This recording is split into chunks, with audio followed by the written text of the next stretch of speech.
Toastmaster, fellow Toastmasters, and dear guests. I was born in the desert land of Bikaner, Rajasthan. After 3 months of celebrations past my birth, I went to Al Saud in Kingdom of Saudi Arabia, where my parents, being medical professionals themselves, were serving at a local hospital. After 3 years of service and later trying to get a release from their present job, they failed at it and they finally absconded to India with me.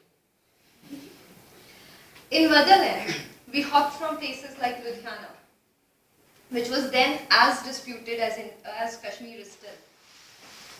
Then we finally settled for next 10 years to come in a place called Khetri Copper Complex. Khetri, a small public sector enterprise in the Jhunjhunu district of Rajasthan. I had the best time of my life there. Studying the prestigious school, Sophia, I was active in way too many activities. Apart from all the illegal ones, I was into dance, drama, and sports like badminton and basketball. I was the rough and tough kind. I almost loved bruised ankles and elbows. After all, till then, I was not aware that people normally have to pay for the bandages and dressing of the wounds. I was a spoiled little brat.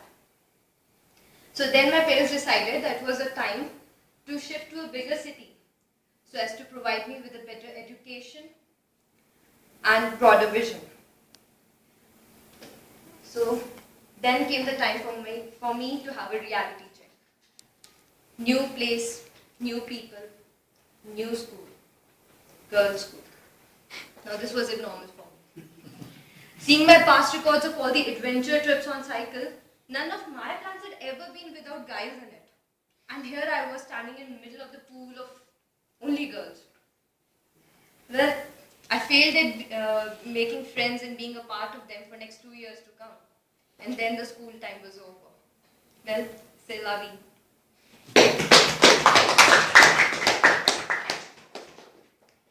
Meanwhile, I fell in love.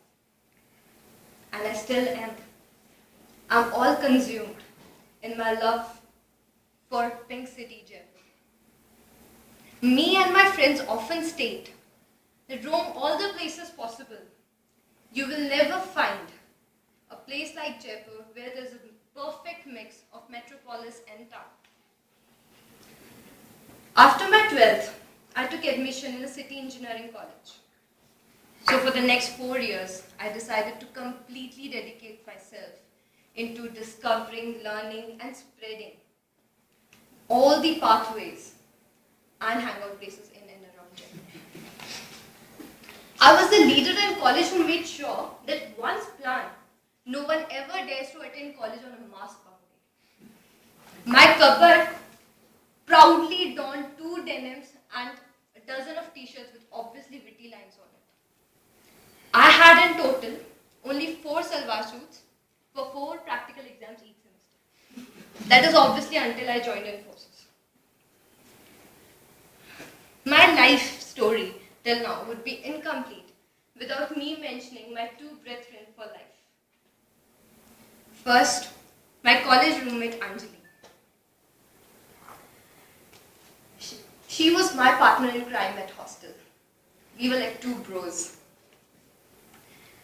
Presently, she is a very successful clay animator. The second one, Gola, for the world Utkarsh. He was my partner in crime at college. And when I say partner in crime, I seriously mean it. At least for lecturers, we were criminals. There was one lecturer who modified a very famous old African legend to make our college mates understand the gravity and impact of our crimes on them. The old legend goes something like this. One rotten fish causes all the rest to go rotten. He made some slight changes, but a vital one, and said something like this. 2 fat rotten fishes make all the rest go rotten. One fat fish is standing there, and the other one is presently an intern at O&M. I hope he'll make it big one day in the advertisement world. It would be an understatement to say that I cannot do without these 2 amazing people in my life. I left behind the comfort of my dear family and friends in August 2009 to join Air Forces, knowing not what I want, and still I am without a clue. But for now, the criminal has made it to Air Forces. One word, beware. Toastmasters.